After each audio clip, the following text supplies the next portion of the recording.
Comes with a curse, yeah, Plotkin, you know. Okay, good morning. I hope everybody is well. Shana Tova. We are almost at the end of the Bible, of the Chumash. We are at Tavo. Almost at the end. There's really, literally almost at the end. There's only a few more of these left.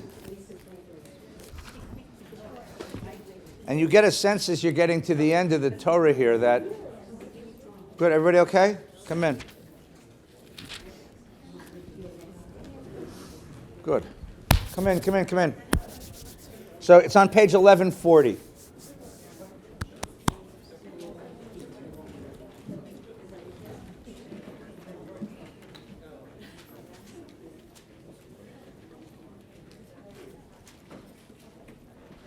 So there's a great professor in Israel named Moshe Weinfeld who put forth a proposition early in the middle of the 20th century that the Torah in general and the book of Deuteronomy in particular follows a literary format. And the literary format of the book of Deuteronomy is the form of a treaty, many of which we found archaeologically over these last decades, these centuries. And Middle Eastern treaties all have a form, a sort of structure that they follow, and the structure remarkably predicts the way the book of Deuteronomy is laid out. You first begin with an historical review. What has been the relationship between these two parties? And then, having set out how the stronger of the parties has done good things for the weaker of the parties, you then set out a set of treaty conditions, of agreements, of stipulations, things that the weaker one will do for the stronger, and the stronger will do for the weaker. Generally, the stronger will protect the weaker, and the weaker will pay taxes to the stronger. And you have these stipulations that are laid out, like any other contract. And then following the stipulations of the contract, there's a section where you talk about how the contract will be reviewed and renewed and read and preserved and documented every year. And then at the end of the contract come a set of blessings and curses. Blessings if you keep this thing, and the curses if you don't. And all Middle Eastern contracts sort of follow this form, and you can see that's the way the book of Deuteronomy is laid out. It begins with an historical overview. It then includes a set of stipulations, and then includes a set of methods by which this will be remembered and documented, and then it ends with a set of blessings and curses. If we keep or don't keep this particular document. Now, what that means is that when the writers of this when the writers of Deuteronomy sat down to do this kind of work, assuming you can even say that, they were looking for a way to express their relationship to God, their way to express their own internal sense of identity, of who they are in the world and where they fit in the world and who they owe loyalty to. And the format that they chose was a commonly accepted format. They used it as a sort of metaphor. Our relationship is to God a lot like a vassal is to his master. And they used this treaty as a sort of common form because they needed some way to describe your relationship to God, and they imposed this form upon it. And because the form was well known, anyone reading this would say, well, I know where I am now. Of course, that's how you make agreements. And the idea, there's a sort of chutzpah to this, that you could sort of rope God into an agreement, right? That God is part of your agreement, that God would agree to this agreement, that this agreement actually comes from the divine. That's how the book is set up. So what you're going to see today, where we are today, is at the end of the formula, we're at the very end of the how we're going to document and renew the formula every year, and the beginning of the blessings and curses. At the very end of this Torah portion are a set of horrendous curses, just horrific curses. This is a Torah portion, aliyah you give somebody you really don't like, right? It's Rosh Hashanah Yom Kippur, and there's a son of a gun in the shul who made a big pledge last year and never paid it. You honor him with that aliyah, you'll see. It's actually, I can't even describe it. It's that horrific. About starvation and destruction and disease. It's amen. So should happen to you if you don't pay the pledge. So this is what we got. But the beginning of it is a section that you all know well. It's actually a section you're all familiar with because it's the core of the Passover Haggadah. So let's take a look on page 1140. We okay? Everybody good so far? Good. Ready? When you enter the land, ki tavo al haaretz, when you enter the land that the Lord your God is giving you as a heritage, and you possess it and settle in it. Now that's already an interesting idea, right? We're out in the desert. That's the presumption of the literature. And Moses is thinking forward. You're going to move into this land, and you're going to possess it, you're going to conquer it, and you're going to settle in it. Right? What's going to happen to you? You're going to change. You're not going to be the same people that you are now. And we'll discuss this in just a moment because this is a very interesting cultural change. We were a people of we were a nomadic people. We were Bedouins. We were a nomadic people. We were wandering around the desert. Nomads look at settlers with a great deal of skepticism. Right? You settlers don't understand what we nomads know. And settlers look at nomads with a great deal of skepticism. Nomads have this sense of we live this hardy nomadic life. You settlers, you're fat and soft and uninteresting. You know, there's something. That's why all the movies are about cowboys. There's no movies about people who live in small towns quietly. Right? It's always Shane. Think about, anyone know what I'm talking about, Shane? I always thought it was a Jewish movie because it's called Shane, It should be called Shane Epis, So you have the small town, right? And what? Sean. Sean Epis. Not Shane Epis.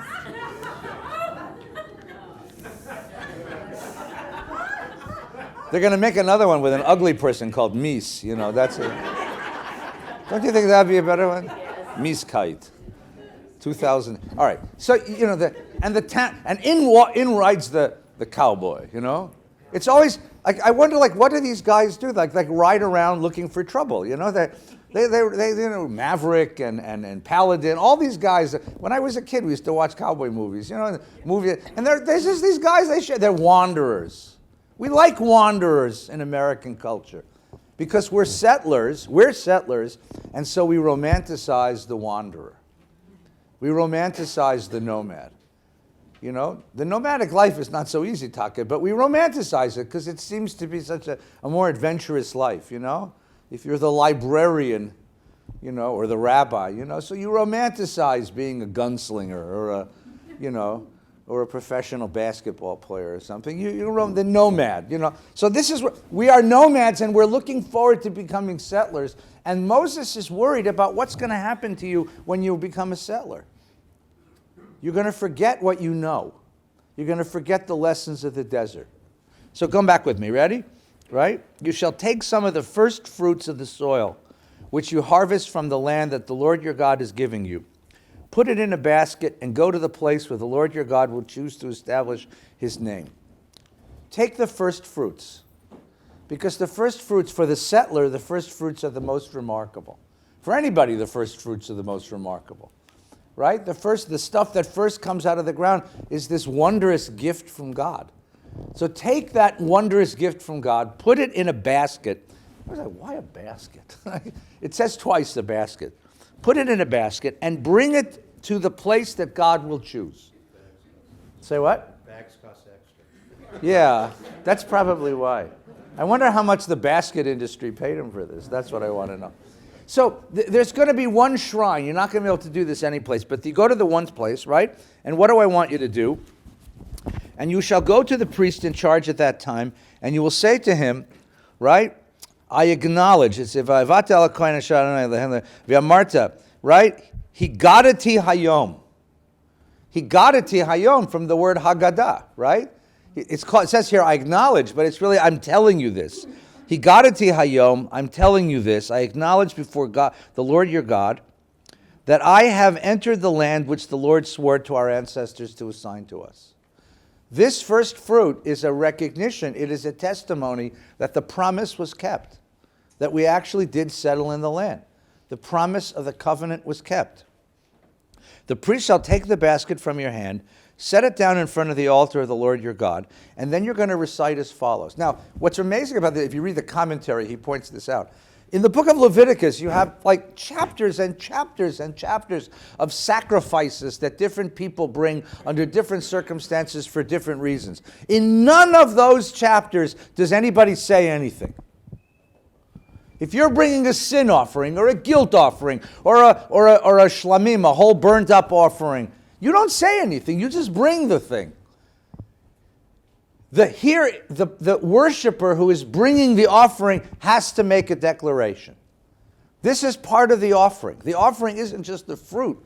The offering is the declaration also, the testimony that you're about to give.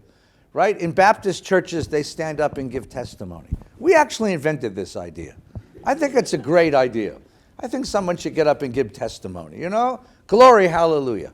It's an interesting, because it's a confession of your faith and your place in the world. So what is the confession? You know this. You all know this by heart, right? Arami Oved Avi. My father was a fugitive Aramean. Arami Oved Avi. That phrase, Oved Avi, no one quite knows what it means. Was it that an Aramean tried to waste my father, which is literally what it means? Or was he a wanderer? We'll come back to this. That's sort of maybe what it means. A fugitive. Is it different between a fugitive and a wanderer? There's an archaeological note that there was a tremendous upheaval in Mesopotamia at a certain time, around the time of Abraham. And certain Mesopotamian families fled westward in order to escape from the upheaval. And that's who Abraham was, and that's what's being referenced here. We'll come back to this in a second. He went down to Egypt with meager numbers and sojourned there. There he became a great and populous nation. The Egyptians dealt harshly with us and oppressed us. They imposed heavy labor upon us. We cried to the Lord, the God of our fathers. The Lord heard our plea, saw our plight and our misery and our oppression. The Lord freed us with from Egypt by a mighty hand and outstretched arm, with awesome powers, signs, and portents. What are portents? Moftim, wonders, fancy, amazing things that happen. He brought us to this place, gave us this land, a land flowing with milk and honey. Wherefore I now bring the first fruits of the soil, which you, O Lord, have given me. Don't turn the page yet. That's too good. That's great. What do we have here? What do we have here? What do you got here? This is the Pledge of Allegiance. This is, what? Like the entire Exodus. Yes, this is the entire Torah. There is a theory, by the way, that this was the Torah, that everything else was written as a midrash. Because it's a ritual, so if it's a ritual, it might be older than simply the narrative. You came, you brought your fruit, and you made this declaration. What is it, about 6 sentences, right? And what does the declaration say? Who are we? Are we the children of kings and queens? Are we the children of the gods? Did we come from who are we? We're fugitives and ex-slaves. We are societal dreck. No, seriously, look what it's saying. We are not exalted. We don't have fine pedigree. We come from the worst of the worst of the worst. We were fugitives. We went to Egypt. We were smashed there. And it's only because of God's power and grace that we managed to leave there and come to the land which was offered our ancestors, promised our ancestors. And this fruit is testimony that actually happened. That we're here only because of that. Now, you could have told a different narrative. You could have said, we are the gods. The gods gave us this land. You don't say that. There's a difference between how you self-identify. And this self-identity is a very strange self-identity because it's not something you'd normally be terribly proud of. You're a slave? Really? Ugh, why would you want to say that, right? But this is important to who we are. Billy, go ahead. It seems like they're ignoring the whole previous history of us being in Israel. And they're So before you get, let me ask what's left out? Abraham, Isaac, and Jacob. Right. Except to the fugitive Aramean. Well, if you're- And Joseph. He living in Beersheba is the richest man in the world. Right. That's all left out. Why? Very. Not just why, but what difference does it make? Right? You see, again, your self-identification. Look, stop for a second. I tell you to turn to the person sitting next to you, take 5 minutes to introduce yourself. You tell them a story, how I got here. Right? That's how you tell them how I got here. The story I tell about myself is a very important indication of where I see myself in the universe. You know? So here you have a very, very peculiar story because it's not terribly exalted. Yeah, go ahead. But it's not, it sounds to me like we're starting over. Yeah. Starting over meaning, Well, we're entering a land Yeah. fresh. We didn't have that history or baggage as you look at it, right. and you're starting again. You don't have all the patriarchal stuff. You don't have Joseph. What else is missing, by the way? There's lots of other things missing. Yeah, Douglas. I have a question. Yeah. Go ahead. Has any other people traced their historical origins to a story like this? Like what? That you're the children of slaves, and every other national origin story is the one of gods, or of the children of heroes, or something like that. The only one I can think of is African Americans. Yeah, and the museum opened up today. Today's the first day of the African American Museum on the Mall. Right? It only took 109 years to build. Calvin Coolidge authorized it in 1907. And like most things Cal Coolidge did, it took a while to get it done, you know. Has any other Remember Calvin Coolidge died and Mencken wrote in the Baltimore Times, how do they know? You know, how could they be sure? Go ahead. it says something that no other people has ever written that story. Yeah, because it's not exalted. My ancestors were horse thieves in Europe. You ask any American Jew who your ancestors were. My grandfather was a great rabbi. Great. There must have been 40 million great rabbis, and they all emigrated to New York, right? Right? I will tell you proudly, our ancestors were horse thieves. We're proud of that, damn it. Right? Card sharks, horse thieves, pickpockets, prostitutes, my kind of Jews. Right? Ron. There's somebody living here already. Well, that's a whole other story. God didn't give it to us. Yeah. He said you gotta fight your way in. You got to fight your way in. Did they fight their way in? Did they simply infiltrate? That's a story coming up. We're not there yet. But just look at the declaration. I want you to look at this as an identity card. What does this say about us? What's in it? What's missing from it? What are the implications? Okay, go ahead. It keeps us humble. Oh my God, yes. I mean, Yeah.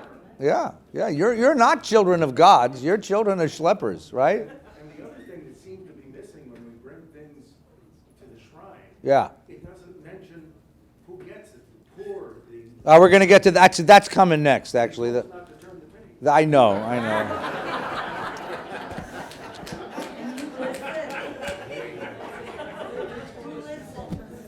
Sorry. Yeah, we'll get to tithes, and we're going to talk about tithes. Because the presidential debate is Monday night, I want you to see the Bible's tax policy before you go. So what else is missing from the declaration, by the way? So the patriarchs are missing. Joseph's missing. What else is missing? Well, yeah, I mean, all of that, but the backstory is missing. Anything else missing? Look at it again. Look at it carefully, right? My father was a fugitive, I went down to Egypt with meager numbers, sojourned there, became a great and populous nation. It's kind of ironic, right? The Egyptians dealt harshly, oppressed us, imposed heavy labor. We cried to God. God heard. God freed us and brought us to this place. What's missing? Yeah.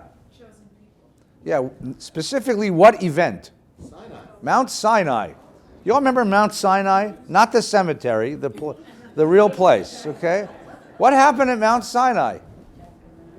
You had a moment where Israel and God formed a covenant. Why is that missing? Wouldn't you think that would be important enough to include? Isn't that an important moment in the creation of this people and its self-consciousness? Why is that missing? Ooh, that's kind of a huge, like what? Like, what do you mean you forgot to put it in? You know, yes. Is it because you have to renew that every time? All right, that's interesting. That's one wonderful suggestion. That's yours. Yeah, say it again. That you have to renew it. Yeah. Personally, you have to renew this covenant. The covenant is yours to renew every time. It's not a one-time business. It's not an event. It's an ongoing process. That's an interesting idea.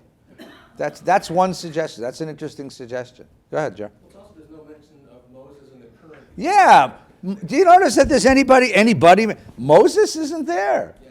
Which is like he's out of the Haggadah too, which is like really weird. Yeah. You know, let's tell the story of the American Revolution and not mention George Washington. It says Right. something about Moses, too. It says something about his humility. Well, it could say something about his humility. It could say something about the way the tradition wanted to assimilate him later, or its attitude toward leaders, or its attitude toward him. You know, this is also to me kind of interesting. This is also kind of interesting. This is the self-identification, the self-description of the people of Israel. I came from a place of I came from no place. A fugitive Aramaean means I come from nowhere. There's nowhere in the world that I call mine. It's not that I'm an immigrant from there. I'm not an Irish American or a Scandinavian American or a Polish American, so that there's another land and culture where I came from and I have no culture. I'm a fugitive, a wanderer. I come from no place. Well, yeah, but you know, it's interesting how much Poland came with you, too. That's the question. That's really the question. But I came from nowhere. I went to this place where I was oppressed. The formative experience was one of slavery, was one of destruction, oppression. And I was rescued there by God, or that I identify God in the process of my rescue. And I bring these first fruits as testimony. And I do this every year. See, the first time you do it, the first generation is going to be able to say this in the... What about the third generation, the fifth generation? Each generation is farther away from the historical event. And each generation has to ask themselves, what does this moment mean to me? Here is the narrative. We've talked about many times, and I'm going to say this one more time. I don't want to get into it too deeply today, but it seems to me that we're on the verge of having to do something very similar. Because in the next generation, the last Holocaust survivor will die. It'll happen in the next 10 years, because if you were 20 years old in 1945, you're 90-something now, right? Right? I mean, just by mathematics, right? There's going to come a day when you see a newspaper article which says, I mean, there was a day when the last Civil War veteran died. There will come a day when the last Holocaust survivor dies. And then the question is going to be, what story are you going to tell? What story of the show are you going to tell? What story of Jewish modernity are you going to tell? What happened? And how are you going to tell the story? And what are the implications, the moral implications for the identity of this people of what story you tell? If you say to your child, there was this great civilized nation in Central Europe that was hijacked by a small group of insane, morally corrupt lunatics, and they forced that nation to do horrible things, that's a narrative. It's a very different narrative if you say all of Christian Europe rose up after generations of hatred of Jews and produced a final solution. And this was the product not of one nation or of a small group of Nazis, but this is the product of all of Christianity. Or the whole Goyish world did this to us. You see, it's a very different narrative. How you structure a narrative changes the way that your children are going to see the world. It changes the way your children are going to see the people who live next door. It's very important. You remember Rabbi Schulweiss's like constant reiteration of the stories of Christian rescuers. The reason he did that was he was afraid that if you simply told the story about victims and about victimizers, then you leave your children in a position where they have no moral hope. Because if the whole world hates us indelibly and inevitably, and they're never going to stop hating us, and it's just a matter of time before they rise up again to kill us, you leave your children in a very, very peculiar and vulnerable moral position. Why should they hope? Why should they try to make the world gentle? You see the problem here?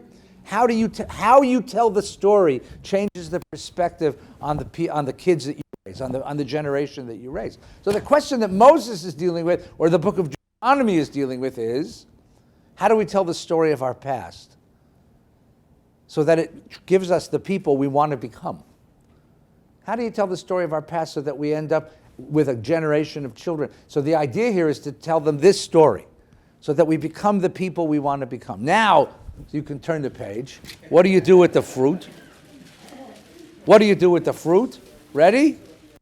You will leave it. Leave what? Leave the basket before the Lord your God and bow low before the Lord your God, and you shall enjoy together with the Levite and the stranger all the bounty that the Lord your God has bestowed upon you and your household. What do you do with the stuff in a basket? You party. You eat it. Right? That's how you do it, right? Right. Put a finger here for just a minute, and come with me to page 1075. Let's go. Let's take a quick look at biblical taxation policy. Okay. I will lower your taxes. There you go. See, that's all it took. 1075. There's a loophole there. 1074, sorry. You shall set aside every year a tenth part of all the yield of your sowing that is brought from the field. Okay? The marginal tax rate is 10%. Okay? You shall consume the tithes of your new grain and wine and oil, and the firstlings of your herds and flocks in the presence of the Lord your God, in the place where he will choose to establish his name, so that you may learn to revere the Lord your God forever. All right, so you set aside the firstlings, you set aside a tenth of everything, and then what do you do with it? Well, put a finger here. Wait, don't answer that question, as they say on television, but wait. Put it here. Turn with me back to 756. Don't lose your place. 756, ready? We're going to see a machloket here. Ready?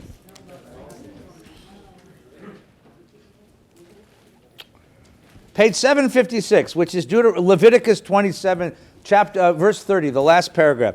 All tithes from the land, whether seed from the ground or fruit from the tree, are the Lord's. They belong to God.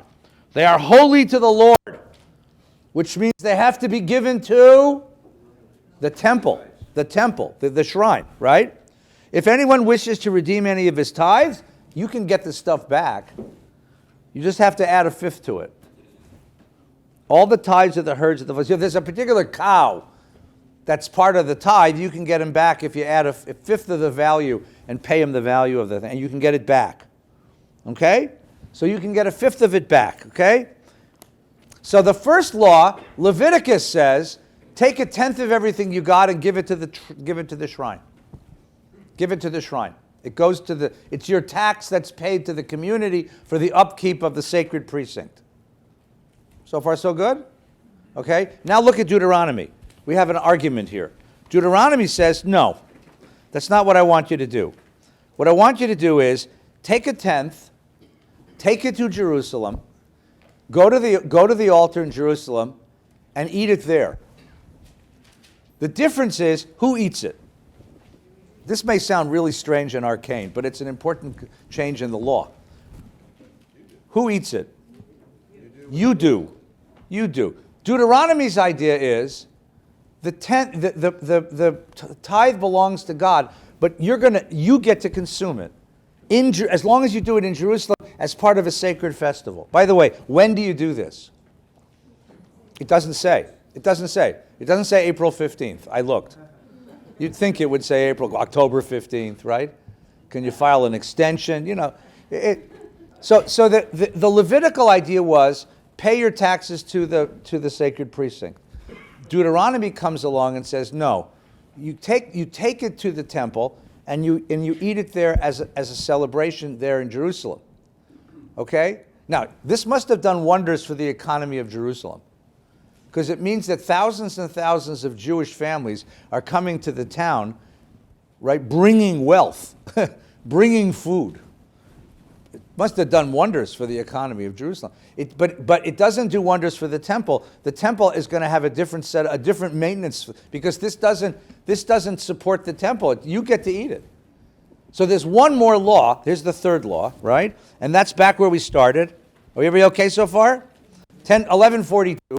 Here's back where we started. Don't get confused. When you have set aside the full 10th part of your yield, in the third year, so year 1, take it to Jerusalem.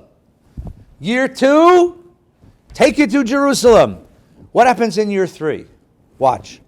In the third year, the year of the tithe, and have given it to the Levite, the stranger, the fatherless, and the widow, they may have their fill in your settlements.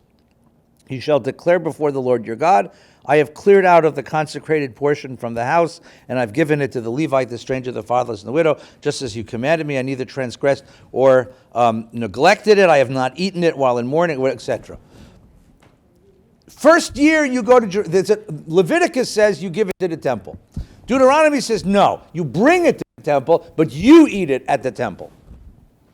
Year 1, year 2. What happens in year 3? You take the same 10th, you don't bring it to Jerusalem, you give it to the dispossessed. Levites own no land, they need your support. Widows or poor people need your support. Third year of taxes goes to the dispossessed of the land. Sorry? You go back to the first one. Right? You go back to Jerusalem. So it's 2 years in Jerusalem, 1 year you stay local and give it to the dispossessed. That's a great question. Evie, ask the question again. What happens to the dispossessed the first 2 years? Yeah, do they starve for 2 years? What do they do?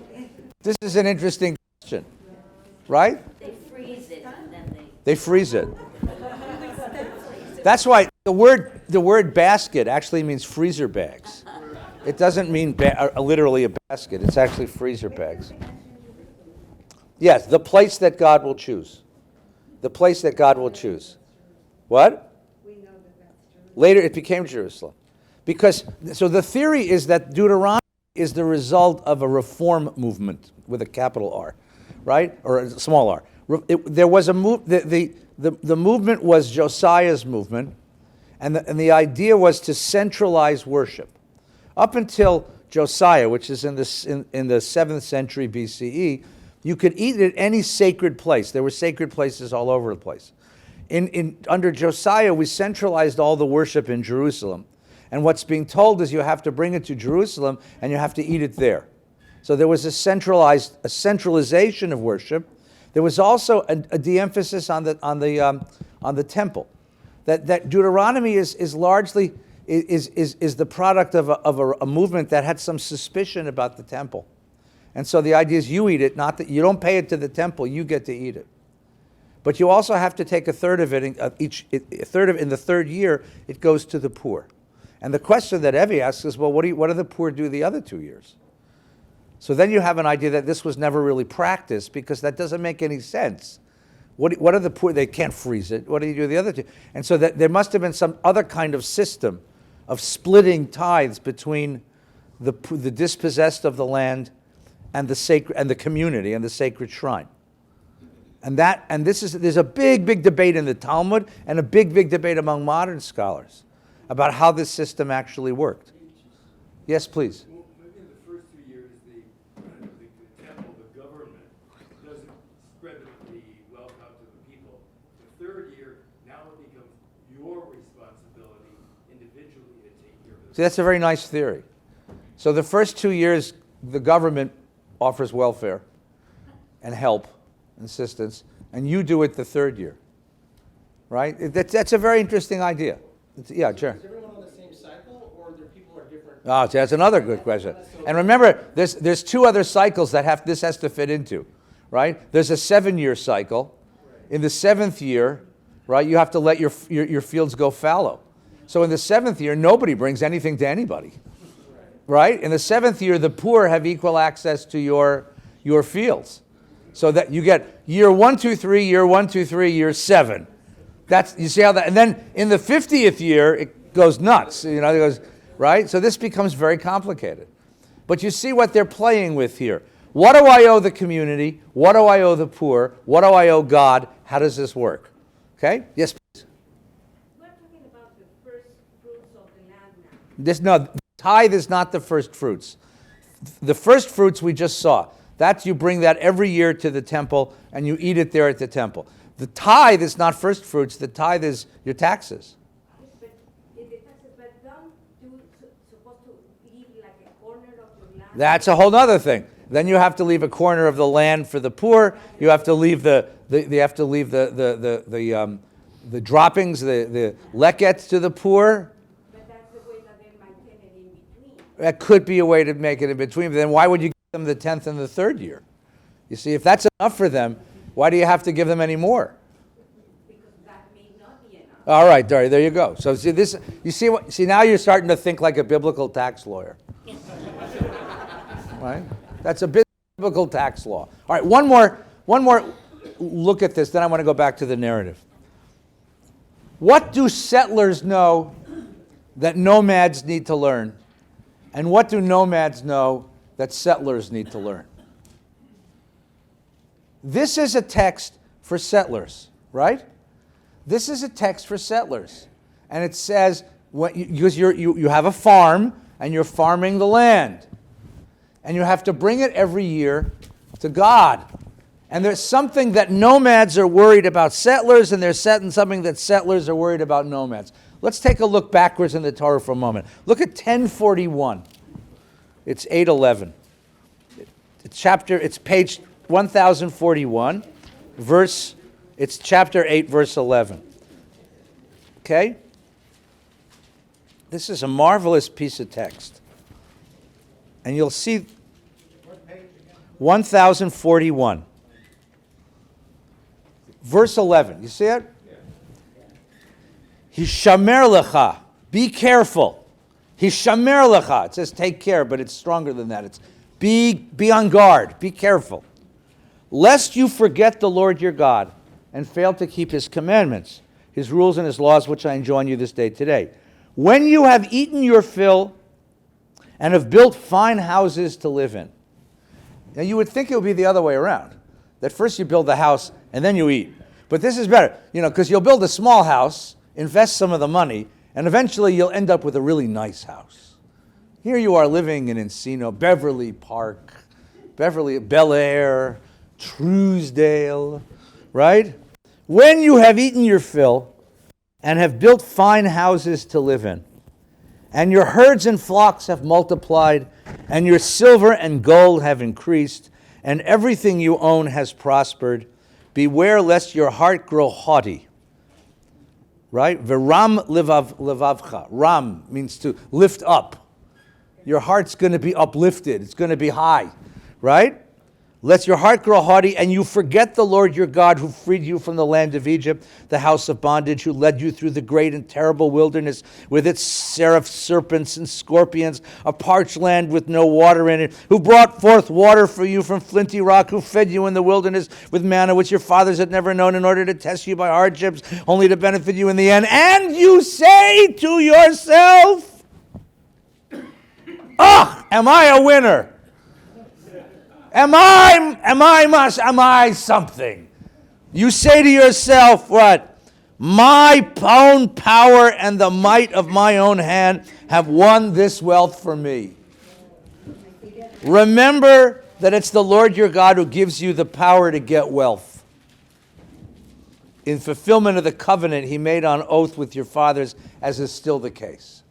The nomad who lives in the desert, in a tent, and can't have many possessions because he can only own as much as he can put in the back of his Volkswagen. The nomad who waits for the weather to change and then picks up and moves. The nomad who knows that his life is contingent on finding the next spring, the next watering hole, looks at the settler and says, what? What am I afraid of? What am I afraid once my children become settlers? What is he afraid of? Softies. It's not softy. Yes, but it's worse than softy. It's much, much worse. What's he afraid of? Forget You're going to build homes, and you're going to build farms.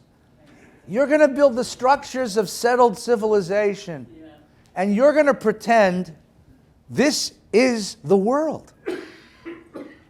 There's a marvelous button on the wall, and I can make it hotter or colder in this room at my whim. God, am I powerful.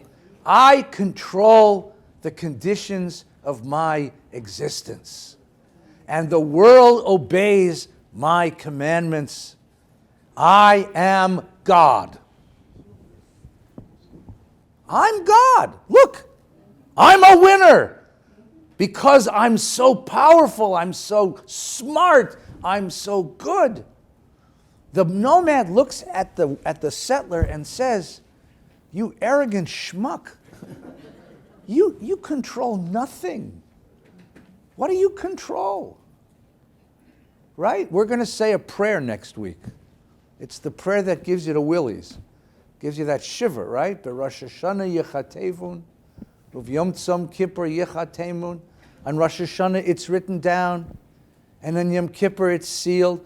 Kama yavarun v'kama yavaerun. Who will be born and who will die? Mi chio mi yamut. Right? Mi bekitzo, mi lo bekitzo. Who is going to die in their time and who's going to die before their time? Mi ba'eshu, mi ba'mayim. Who's going to by fire and water? You know the prayer, right? You all said it over and over again, right? The prayer says to us what? You don't control anything. What do you control? I mean, like what? Did you decide when to be born? Did you decide when to die? Did you decide when to get sick and when to be healthy? You decide what? Yes, there's certain things, but you know what? Given the huge panoply of vulnerability of being a human being, what do you control? Well, you do control some things. That's what we'll get to the end of the prayer. But this is the warning of the nomad to the settler. The nomad looks at the settler and says, be careful lest you think this is the universe. This is not a universe. The universe, you do not control the conditions of your own existence. This is a very important, this is what they worry about, right? So every year the farmer brings the first fruits to the temple, puts them down in front of the priest and says, this was all a gift to me. It's a very different attitude to say, this is a gift, than to say, I made this. I made this. That's why you do that ritual, because you're trying to prevent this kind of arrogance, this kind of hubris, exactly. That's what you're trying. That's what the nomad knows, that he's trying to get his settler grandchildren to learn. What? We'll see. We're not done yet. All right, now wait. We're not done yet. Let's go one more. Let's go the opposite now. What does the nomad needs to learn? All right? Turn to page 1051 and look at verse 10. 1051. It's chapter 11, verse 10. And then I'll answer your question, Pearl, because we didn't finish the prayer yet. Ready? Everybody good? Look, it's verse 10. It's the bottom of the page. For the land that you're about to enter and possess is not like the land of Egypt from with which you've come. There, the grain you sowed had to be watered by your own labor. The Hebrew is v'hishakta biraglecha. Right? You irrigate it. Hishakta means you irrigate it. What do you biraglecha? What does that mean? You went down to the Nile. What? Yeah, hishketa. Hashaka. I worked on the kibbutz. I had to lay pipe. Like miles and miles and miles of pipe.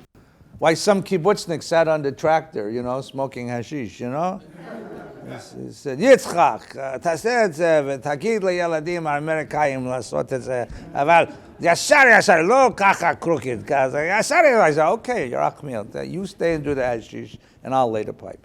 Because when he laid the pipe, it was all over the damn place. And then the guy came, and everyone, it's a long story. I got yelled at by the kibbutz guy, by one of your old buddies. He said, what did you do to the field? I said, I don't know, Yerachmiel showed us how to lay the pipe. He said, oh no, not him. Him and his hashish, you know. In those days you could get, never mind. Here's the thing. It's a irrigation. You went to the Nile with a bucket, right? And you took a bucket of water from the Nile and you poured it on your crops. Because Egypt was built next to a river. Every ancient civilization was built next to a river. Right? The Nile, the Euphrates and the Tigris in Mesopotamia, the Yangtze in China, the Mekong in Vietnam, the Amazon in South America, the Mississippi in North America. If you're going to build a civilization, it has to be next to a river. Why? Because that way you always have food. And if you have food, you can create a surplus of food, and a surplus of food gives somebody time to become a priest or an artist or a writer. Culture is the product of economic surplus, and economic surplus is the product of a river. Only one civilization in the world, great Western civilization, was stupid enough to build a civilization in a place without a river. Mazel tov. No river in Israel. There's something called the Jordan. Ah! The Jordan. No, the Jordan River makes the LA River look like a gushing, you know. I mean, the Jordan's a pit. I was in a Protestant church, and they were talking about going into the Jordan River, the mighty Jordan River. It used to be. And I didn't want to tell them what they were talking about. It's like, God, are you kidding? It's like, you know. Well, for them it was. Nah. They knew the Nile. They knew the Euphrates. The Jordan River is a gully. It's a bad excuse for a stream. I mean, all right. When you let Kinneret drain completely into the Jordan, Yeah, it's it's a true. different deal. Nah, I don't think so. I don't think they ever did that. All right, come on, let's go. But the land you're about to cross into and possess, a land of hills and valleys, soaks up its water from the rains of heaven. It is a land which the Lord your God looks after, on which the Lord your God always keeps his eye from year's beginning to year's end. Woo-wee. How is this land watered? Rain. If you have a river, you know, one way or the other, you're going to eat because there's water from the river if it doesn't rain. But if you don't have a river, and you don't live in Bel Air, right? What do you depend on? Rain. And dependency, if it rains, if it doesn't rain. The sense of contingency, will it rain or won't it rain? The sense of vulnerability, it might rain, but it might not rain. That becomes a deep, deep part of Israelite religion and Jewish religion. Will it rain or won't it rain? Will it rain or won't it rain? We don't know. And so the insecurity, the sense of dependency, becomes part of the culture of this people. A deep, deep part of the culture of this people. Now, how did they interpret it?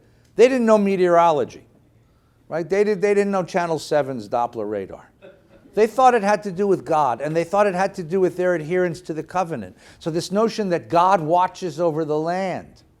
And if you're good, it rains, and if you're not good, if you obey, it rains, and if you don't obey, you have drought. That becomes part of the deepest culture of the people.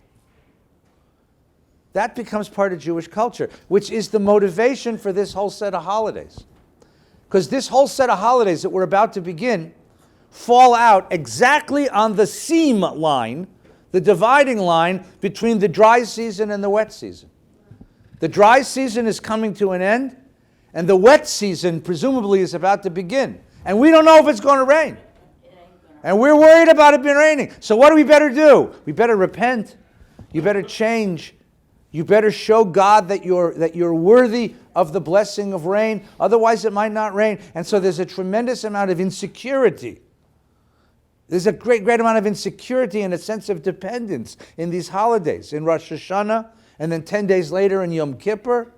And then 4 days later, you have this holiday, this strange, ironic holiday of Sukkot, where you're celebrating the harvest, and you go outside, and you live in a sukkah, and you celebrate the But there's this terrible sense of vulnerability built into it. You're going to live in a sukkah, so the sun's going to shine down on your head, and the rain's going to fall on your head, and the wind's going to blow you, and you're going to read the book of Kohelet, which is a deeply reflective, melancholy book. And you're going to say, living as a human being in the world, subject to the forces of nature, is a very vulnerable position. These are holidays of vulnerability. And that's part of the Jewish psyche, you see? And that's where the whole set of holidays comes from. Which means two things. One, that if you do get first fruits, presumably in the springtime, the late spring, when they come in, you have something to say when you stand in front of God. This taka is a gift. Because if I know that I'm vulnerable and the first fruits come in, it gives me that deep sense of gratitude. Because I know damn well it didn't have to happen.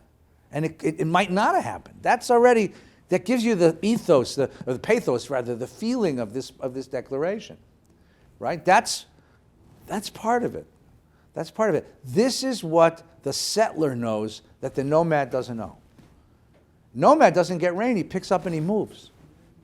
He picks up and he moves. The settler says, you don't do that. In life, you don't just pick up and move. This is the place I love. This is the land where I live.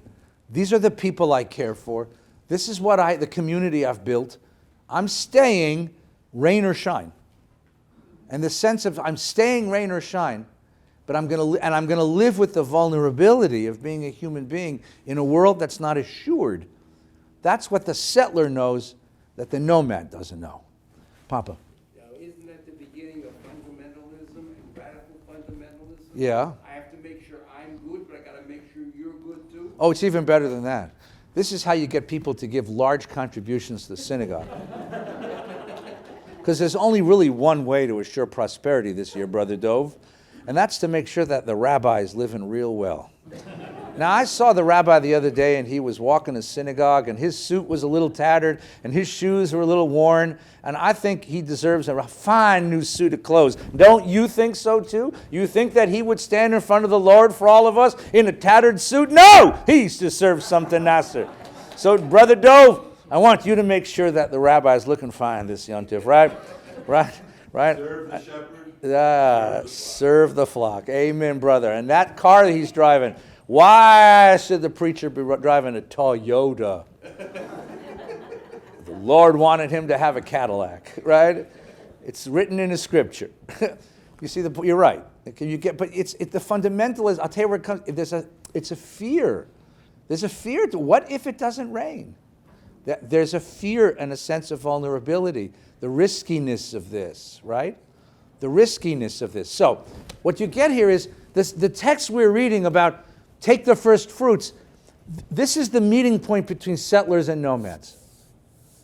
The nomad who knows, right? The nomad who knows that the settler is liable to become arrogant and think that everything he created he did himself, and the settler and the nomad who needs to learn that you don't just move on when it don't rain. You stay in the land and you defend it. You endure it, and you endure the human condition has to be endured, right? So the answer to your question is: so what do you do if you can't control the conditions of human existence? So what do you do? So what do you do? So first of all, the interesting answer to that question is, in a certain sense, all of Jewish religion is an answer to that question. How do you live in a world when you know which is so risky? Right? But I'm going to suggest to you that the end of the prayer gives you an answer. It says what? Tshuva tfilat tzedakah, mavirin et roa hagzera. You know what I'm talking about? Tshuva tfilat tzedakah. That wasn't the original end of the prayer. The original end of the prayer was Tshuva tfilat tzedakah mivatlin et hagzera. Tshuva, which is repentance, and tefillah, which is prayer, and tzedakah, which is charity, cancels God's decree. So the idea was that if God says in the book of life, Feinstein, here's what's going to happen to him, I have 10 days to litigate, to appeal, and I can get the decree canceled if I put in the right petition. But at a certain point, about 1,000 years ago, they changed it. Instead of mivatlin et hagzera, it says mavirin et roa hagzera, which means this mitigates the difficulty of the decree. It mitigates it. It makes it bearable. What happens if they write you in for a great year? Why would you want to change it? What? If they write you in for a great year, why would you want to change it? Alavai should only happen. But if you knew my life, Mel, you'd know I am so worried. Right? So what is it saying? It's saying, look, this is the stuff God has given me to get through the human condition. And I'm going to suggest that those three are the big three. Tshuva, tefillah, tzedakah, right? What is tshuva? It means I can't determine the conditions of my own existence, but I can decide how I'm going to respond. I can decide to be the kind of person I want to be, right? I get to decide who I am. This was the Torah of the great Viktor Frankl, who was taken to a concentration camp and decided that even in that circumstance, you can still be a person of character, a mensch, and have a sense of purpose for your life. And tefillah means I can gather with a community of others and share the human condition. Like, everybody has to suffer, but nobody has to suffer alone. And tzedakah means I can't fix everything, but I can fix something. I can fix one piece of the human condition. And so these are the tools that the tradition gives in order to deal with the fact of our vulnerability. Right? Tshuva, tefillah, tzedakah, which is what the holiday is going to be all about next week. That's what the holiday is going to say over and over and over again. What we have today is a reflection, I think it's a very serious reflection, on how do you live as a human being in the world. And the way you do it is you live with a deep sense of gratitude for the blessings that are yours, and at the same time a deep sense that I don't control all the conditions of my existence, and therefore I owe something to the people I sit with to help them through as well as to help myself. Any last questions, comments? Yes, Marcia, how are you? Does that mean when we don't go to the synagogue, we get rain? Amen. And therefore, 4 years of drought tells me something about your giving patterns. Do you ever see that plaque? Ladies and gentlemen, do you want to starve? Or do you want to enjoy green lawns again? Well, there's a simple way to do it. It's a simple way to do it. Ronnie, hi. I came into this world naked, and that's what I know to do. Yeah. No, we're going to give you a Dodger cap. We're going to give you a Dodger cap when the time comes. By the time you got to Jerusalem, the food was rotten? No. If you're coming from the Galil and you're walking, you can make it to Jerusalem in 2 days. From Tzfat? Yeah, you can walk from Tzfat to Jerusalem in 3 days. They used to have a thing called the Tza'adah in Israel. And we used to walk all over the place, right? Then it became political, but that was you could walk in Israel. You can't make it from Rome to Jerusalem in 3 days, but that's why God gave you aluminum foil and freezer bags.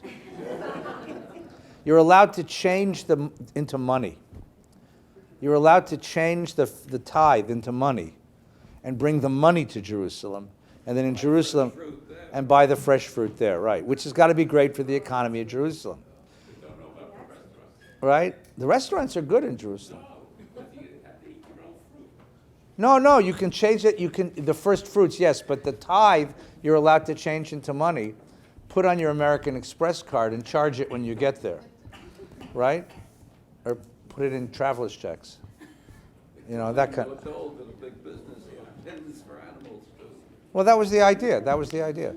This was something that you ought to do. And I mean, the notion is that you owe the community something. You're part of a community, and only through your giving does the community go on living. In that sense, you do save life by giving, because the community depends upon the collective will. The institutions of the community depend upon the collective will of the community. And if the community decides that we will have a synagogue and a school, and we will have a place that's open and friendly and warm and welcoming, so we have it. And the moment the community decides otherwise, right, then these institutions collapse and die. And that's important to remember.